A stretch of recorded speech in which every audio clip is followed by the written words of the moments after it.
do you know then, Brother Branham? God won't leave His program. That's the reason we know that this day it's got to be simple. See? Now He always works in simplicity. अच्छा भाई Branham, आप कैसे जानते हैं? परमेश्वर अपनी योजना को नहीं छोड़ेगा। यही कारण है हम ये जानते हैं इस दिन में उसे साधारण होना है, समझे? अब वो सदा साधारणता में कार्य करता है। But God in the beginning, they could have made the sun preach the gospel, or the winds preach the gospel, or an angel preach the gospel, but He ordained man for that purpose, and He never changes it. परंतु परमेश्वर ने आरंभ में वो सूर्य को ऐसा बना सकता था कि सुसमाचार प्रचार करे, या हवा सुसमाचार प्रचार करे, या स्वर्गदूत सुसमाचार प्रचार करे, परंतु उसने इस उद्देश्य के लिए मनुष्य को ही ठहराया और उसने ये कभी नहीं बदला। He never ordained denominations. He never ordained groups of man. He ordained man to preach the gospel. Not machinery, mechanical devices, or any angelic being. It was man. उसने कभी अभिषिक्त नहीं किया, उसने नामधारी संस्थाओं को कभी नहीं ठहराया, उसने मनुष्यों के झुंडों को नहीं ठहराया, उसने मनुष्यों को सुसमाचार प्रचार के लिए ठहराया, ना कि मशीन, तकनीकी तंत्रों को या किसी स्वर्गदूत को। ये मनुष्य ही था। And when He brought deliverance to the people down there, He sent a simple human being born of a simple family and a bunch of slaves. Oh my, what a God He is, unfolding Himself in simplicity. और जब वो छुटकारे को उन लोगों के लिए लाया, उसने साधारण सा मनुष्य भेजा, साधारण परिवार में जन्मा, गुलामों के झुंड में।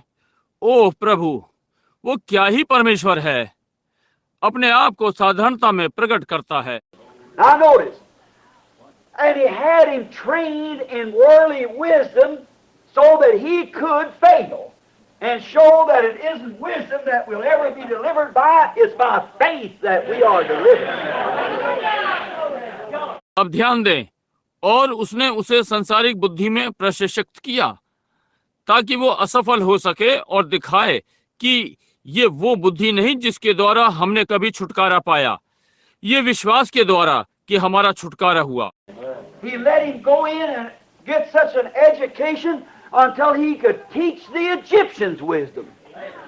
He was so smart. God was with that simple family who could perhaps maybe not write their name. उसने उसे जाने दिया और इस प्रकार की शिक्षा ले जब तक कि वो मिस्रियों को बुद्धि ना सिखा सके। वो बहुत ही तेज था। परमेश्वर उस साधारण परिवार के साथ था जो कि संभवतः हो सकता है कि अपना नाम ना लिख पाते हों। And Moses was tucked into the highest of schooling with such a great education till he could teach the wisdom, the teachers.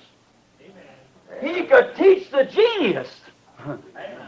और मूसा को उच्च शिक्षा के लिए ले लिया गया था, ऐसी महान शिक्षा के साथ, यहाँ तक कि वो शिक्षकों को बुद्धि सिखा सकता था, वो प्रतिभाशाली को सिखा सकता था। Yes, and God let him get that way so he could display himself in humility to show that wisdom has nothing to do with it, and Moses miserably failed in his genius.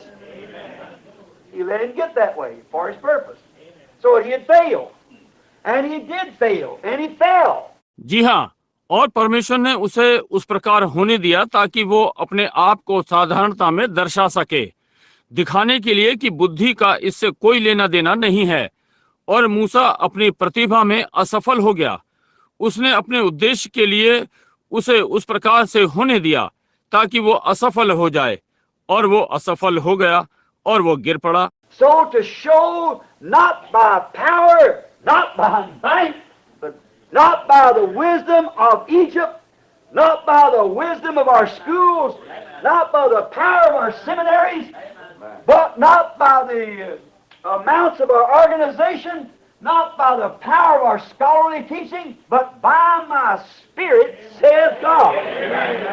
ताकि दिखाए ना तो बल के द्वारा, ना शक्ति के द्वारा, बल्कि ना ही मिस्र की बुद्धि के द्वारा, ना ही हमारे विद्यालय की बुद्धि के द्वारा, ना ही हमारे धर्म विज्ञान के बल के द्वारा, ना ही हमारे संस्था के झुंड के द्वारा, ना ही हमारी विद्वान वाली शिक्षा के बल के द्वारा, परंतु मेरे आत्मा के द्वारा, परमेश्वर ने कहा।